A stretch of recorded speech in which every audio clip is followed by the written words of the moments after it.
What's going on, guys? Welcome back to another video. Today, as you may have read by the title, we have the Samsung Z Fold 7. Now, this video is gonna be particularly focused on an honest review, kind of like an open thoughts. I really just want to get into the experience with the Z Fold 7 and not so much focus on like the new numbers and just like all the statistics, but really more on the experience with the actual Z Fold 7. Now, before this video starts, I just want to say a big thank you to everyone supporting the channel recently. We've been growing a lot, we've been getting a lot of subscribers, and at the moment I'm kind of running like a small subathon on YouTube, so I'm really trying to see if we can grow to 30,000 subscribers in the shortest period of time. So all I need from you guys before this video starts, just make sure you go ahead and subscribe and just click the button down below. All you have to do is just click it. It's completely free and it would really help me out. Let's try and get to 30,000 subscribers. And I mean, listen, if you subscribe to the channel, the best thing that's gonna happen is that you're gonna be notified when I post more videos like this. And if you're already watching this one, then that means you already have an interest. So why not go ahead and subscribe? So ladies and gentlemen, the Z Fold 7. Now, this is officially the 1 month stamp for the Z Fold 7. I've had it for a little bit of time, so this video is not going to be based on like a 1 week review.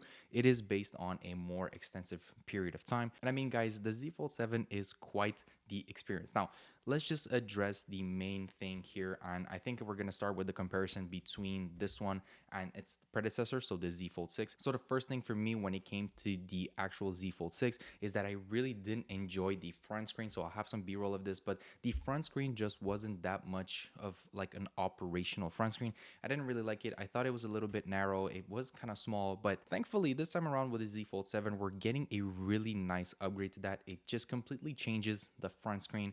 It is only a little bit larger and a little bit wider than the Z Fold 6, but man, does that make every little bit of difference. It just changes everything, and that was the one thing that honestly kind of drew me away from the Z Fold 6, but now it draws me right back into the Z Fold 7. The front screen is now practically perfect. I mean, I don't think it would be, I really don't see how they would make it better. I mean, to be fair, they could potentially make it ever so slightly wider, but even at that, I don't think it's that necessary. And I know this was one of my critiques when I initially got the Fold. After getting into it, after giving it a chance, and I saw a lot of your guys' comments saying that the front screen is now a lot better. It really is. After using it a while, not only do you get used to it, which is one factor, obviously, so maybe even if it was thinner than it is at the moment, I probably still would have gotten used to it either way. However, I do really like this front screen. Now, so much so, I even brought out my S25 Ultra, and side by side, these two screens are really basically identical, obviously with the Z Fold having a slightly thinner front screen, but I mean, they're fully operational. These S25 Ultra, actually, in contrast, now that I have it in my hands, can be a little bit wide sometimes for one-hand operations,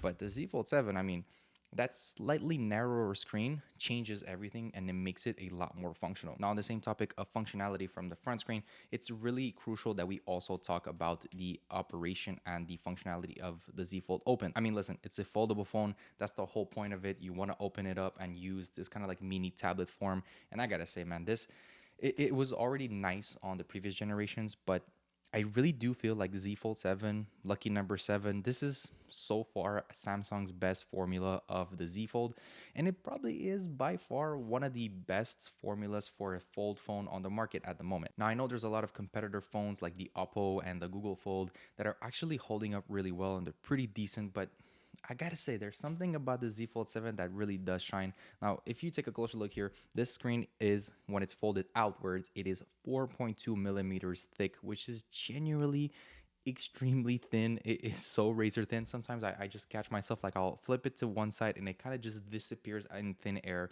Obviously not, kind of like just having a regular smartphone and then you open up to it like a mini tablet. And in contrast, actually, I know they're not really Samsung products, but it's basically like having an iPhone and an iPad mini, but in the body of one. Now, I do love this new screen. I do love this new form factor. Super nice. Even when the phone is closed, it is only 8.9 millimeters thick. And I mean, next to it, S25 Ultra, it is basically the same thickness, if ever. Like, it actually might even be just a smidge thinner. Like, I'll have a close-up shot of this, but the camera bump on the Z Fold just kind of protrudes out a little bit more, but it's really not the end of the world. But I mean, with all that said, you're still getting really good specs across the board. So you still have a 120 hertz refresh rate, which is basically standard with Samsung. I mean, Samsung, when it comes to that, they never fall short. They will always give you that on all their lineups. So That's a standard. LTPO display, HDR10 plus certification. So across the board, some really good stuff. It's even IP48 water resistance, which is great. Another thing with Samsung that by now, I mean, I think you guys are pretty familiar. The front screen gets incredibly bright and vibrant, and it's so colorful, it's so punchy, and I really love that in contrast to maybe like iPhone displays. Now, initially when I picked this up, my first concern was like, okay, well, this is great. We're getting a brand new form. We're getting a super thin body. It's going to be amazing to operate with and use. It's going to be really refreshing. However, what's gonna be the impact on the battery life? And so far it's been really good. Now keep in mind the battery is still basically brand new. It's still pretty fresh for the most part. I've only used it for a month, so it hasn't really had the time to kind of start getting to that wear and tear like of batteries in general. But for the most part, it's been holding up really well. It holds up a whole day without like no problem, even when it's open out like this and full tablet mode. And in connection with this Snapdragon 8 Elite chip, which is pretty powerful, it's really like top of the line at the moment, and it does pretty well. I mean, it has a really good mix of like performance and longevity throughout the day. Obviously, when you're going to be in the open form like this, you're going to be able to maximize of things like having multiple tabs open, and it's almost kind of like having a virtual desktop without the keyboard.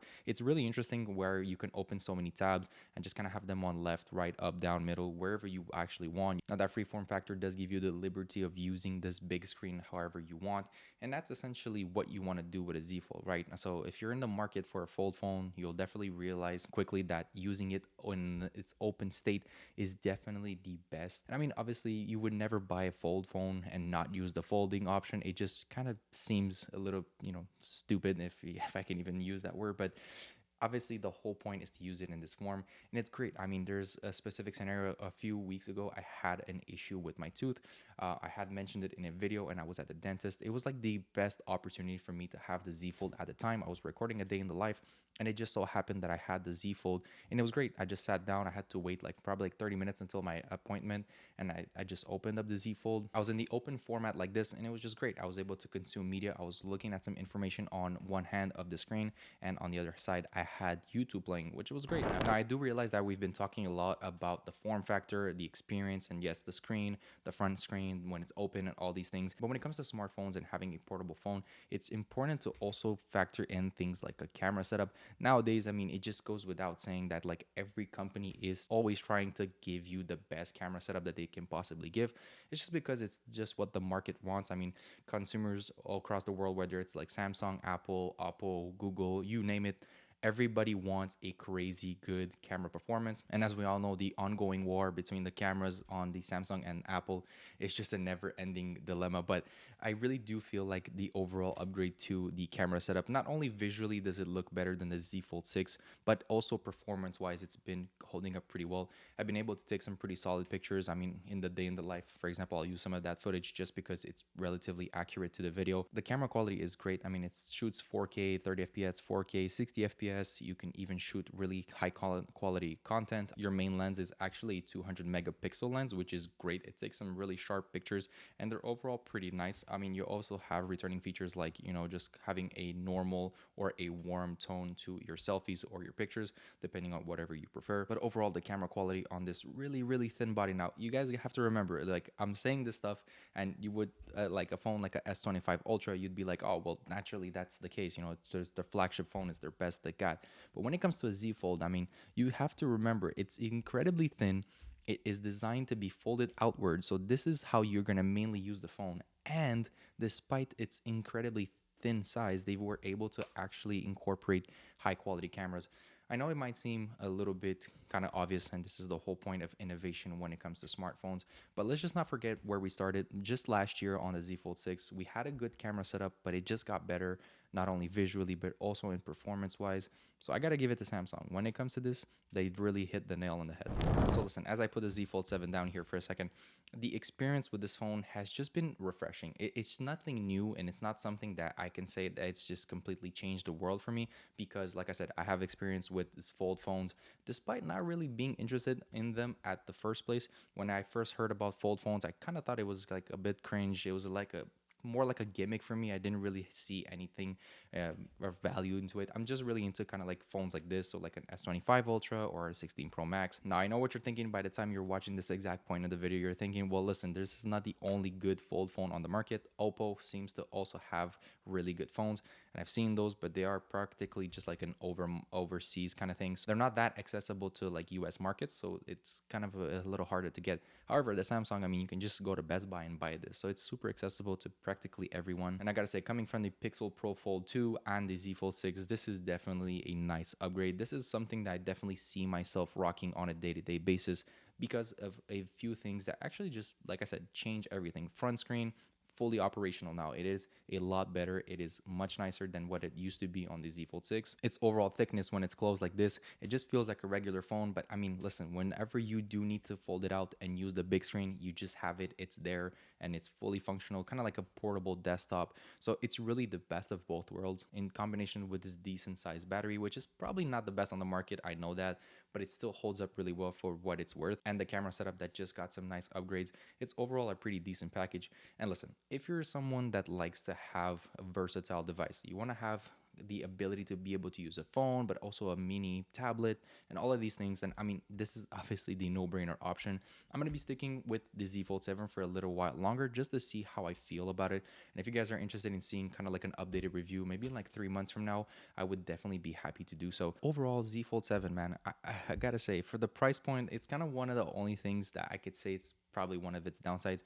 It has a hefty price point, but let's be honest, like if you want to compare it to, let's say you wanted to buy an iPhone and an iPad mini, it'll basically run you the same as just buying a Z Fold 7 in the first place. However, the only difference is that this is a 2-in-1. You get all of them in the pocket, in your pocket every day, everywhere. However, with the iPhone and the iPad mini, well, you have to bring both. And let's be honest, the iPad mini is portable, but not like pocket portable. So with all that said, I'm pretty sure most of you people watching this video are either rocking another Samsung, maybe an S25 Ultra. This is probably your daily.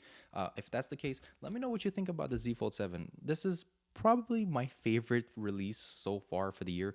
Now, I know we have a lot on the way. We have the 17 Pro, we have the new lineup of Googles, so a lot of stuff to come out on the way. But I gotta say, man, this Z Fold has been really nice. It's been great. Let's start a conversation in the comment section down below. It's the best way to share your thoughts and let me know what you think on the Z Fold. Now, once again, before I wrap up this video, let's try and get to 30,000 subscribers. I really need your guys' help. So go ahead, click the subscribe button. It's completely free and it takes like literally nothing out of your day, and it would mean the world to me. Now, on that note, I'm gonna get back into editing this video and I'll catch you guys very shortly.